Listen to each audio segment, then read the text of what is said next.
Hello, my name is Madeline Castleberry, and this is my lesson plan assignment for ITech 7430. And here we go. So, for my lesson, I addressed one content standard and three ISTE standards. My content standard was a second grade social studies one. It's describe the lives and contributions of historical figures in Georgia history. And then these are all the figures that go along with the standard. And then my ISTE standards, I chose 2B, which deals with digital citizenship, 3A, which is knowledge constructor, and 4A, which is innovative designer.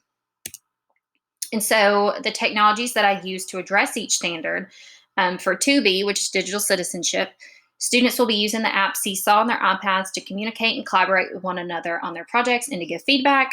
For 3A, which is knowledge constructor, students will be using the app PebbleGo and Epic to research their chosen historical figure as a way of gaining reliable information. And then 4A, which is innovative designer, students will be using Adobe Spark Video and Tour Builder to create artifacts showcasing their knowledge and understanding of one of the historical figures listed in the social studies standard. And so the main idea of the lesson is students will choose a Georgia historical figure from the social studies standard to research and create a video and virtual field trip to show their contribution to Georgia history. And then I just put some pictures down here. These are all the different figures that they got to choose from. So that's the main idea. The objectives, I had 2 content objectives and 3 technology objectives. The content objectives where students will be able to identify a Georgia historical figure, and then students will be able to explain the historical figure's contributions to society and Georgia history. And then for my technology objectives, students will be able to use the internet to research on reliable websites. Students will be able to design their own Adobe Spark Video, and students will be able to collaborate and communicate through the app Seesaw. So just to give you kind of an idea of what is in this lesson plan. Oh, sorry. So the first thing students did was they chose their historical figure that they wanted to use.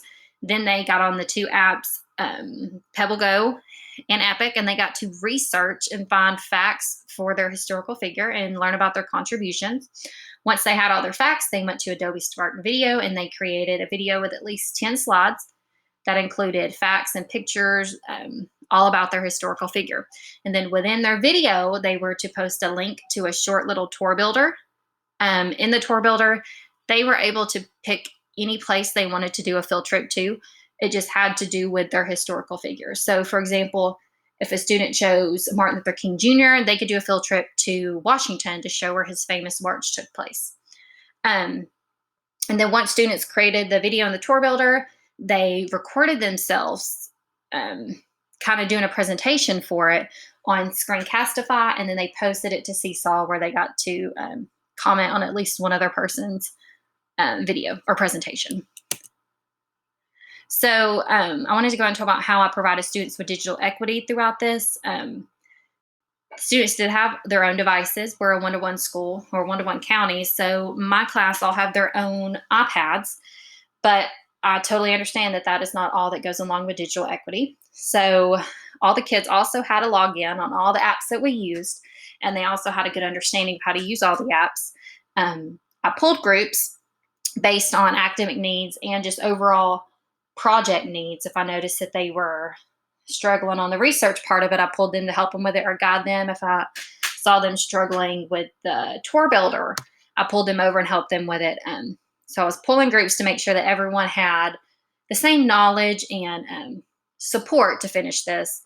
And then with differentiation, which I'll talk a little bit about later. And then these are the apps / programs students will be using / digital equity just a little bit more. So they use PebbleGo, Epic, Adobe Spark Video, Tour Builder, and Seesaw.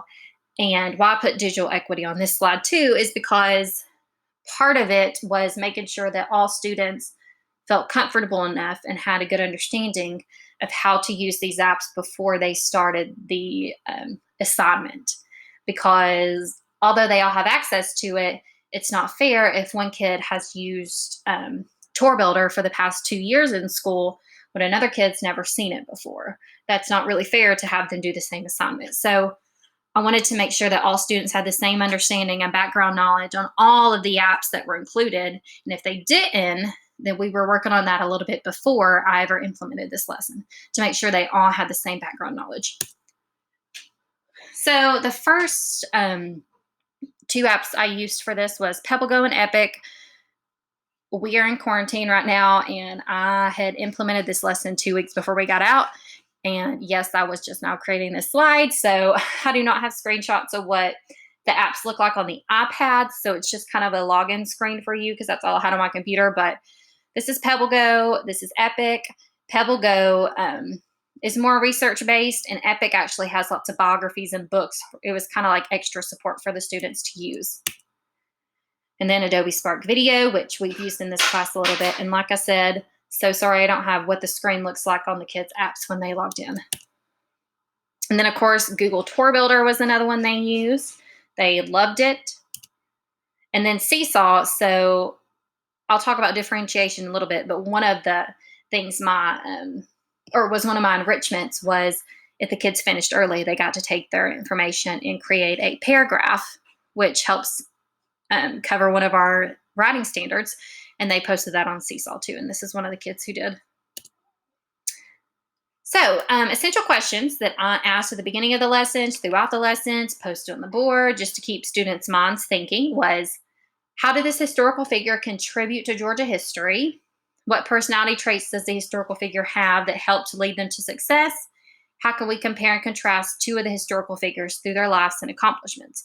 So these essential questions were very, very important because students were using technology through a lot of this, and I wanted to make sure that the kids weren't just using the technology to get answers or to get facts and then copy and paste them. I wanted the students to really think through how they were using the technology and all the information they were gaining too. So these were the EQs that we used.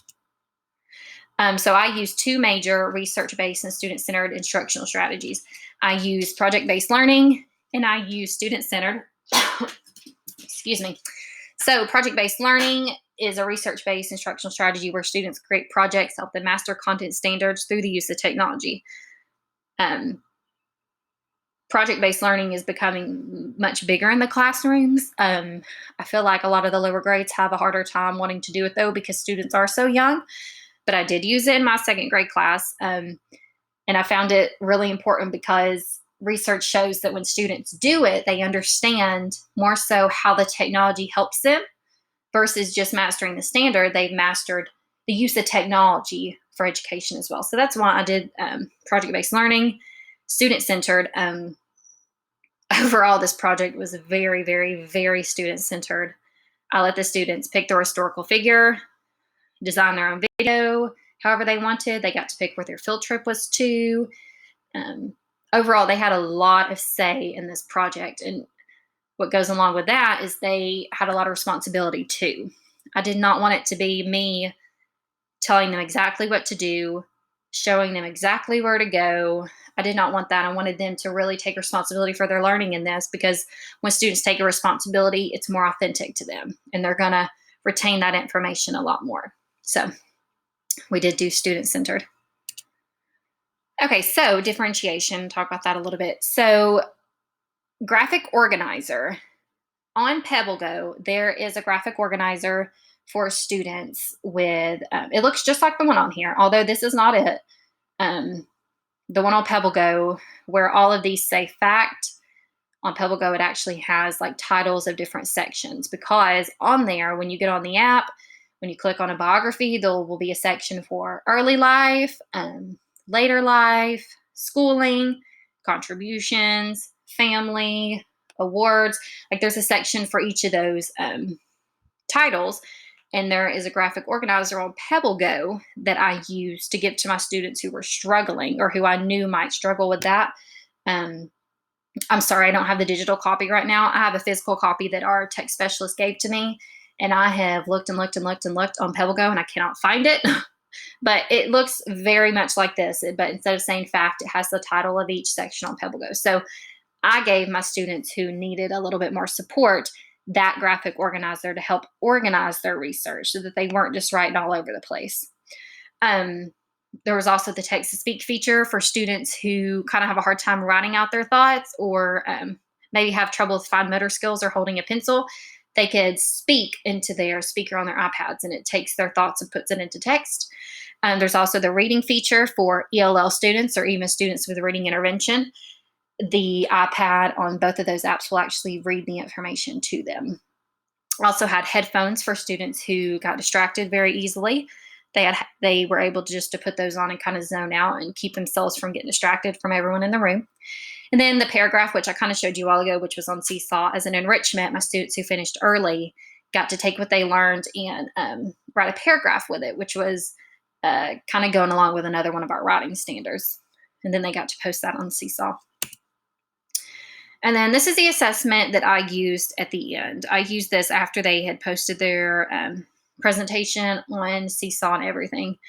And so right over here, you'll see the objectives.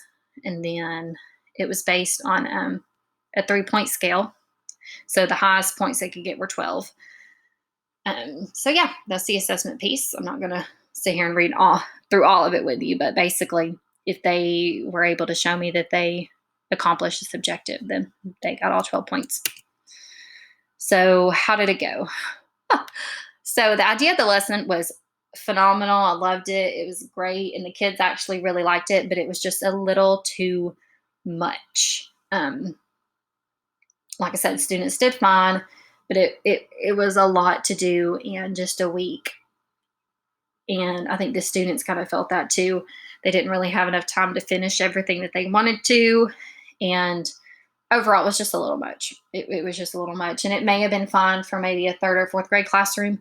But for me to implement this in the future next year with 2nd grade, I would have to take some aspects away. And so the changes I would make for next year, first off, would be timing. I would definitely push this lesson to at least a week and a half, if not 2 weeks, just to give kids enough time. Differentiation, the main thing I would change in this would be to take the tour builder out. Kids were doing really good up into the tour builder, and that just seemed to take longer, and it kind of stressed some of them out because we were on a time frame. Well, not a time frame, but they knew a lot of other people were getting done, so they were trying to get done really quick too, and they were getting frustrated.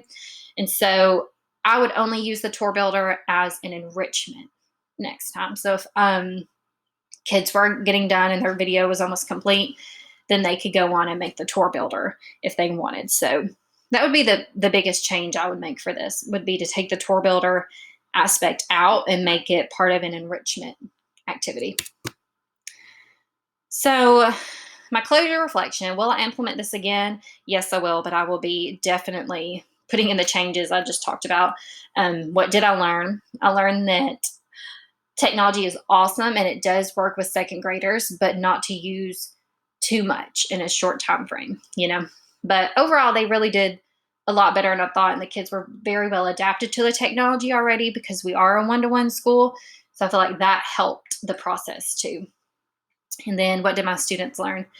My students learned so much about how technology is not just a place to get answers, or it's not just a place with fun games or fun apps or a fun place to take selfies, which they do all the time.